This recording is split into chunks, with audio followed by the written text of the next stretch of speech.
అయితే విజయం మనదే కదా. కలలే కడలి ఒడిలో అలలై ఎగిసే కదా.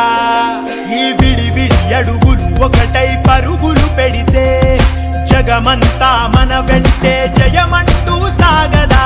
ప్రతిమది తన గది విడిచి బయటికి రాగా ఈ హృదయం ఇక విశాలమే కాదా. మొదటి అడుగు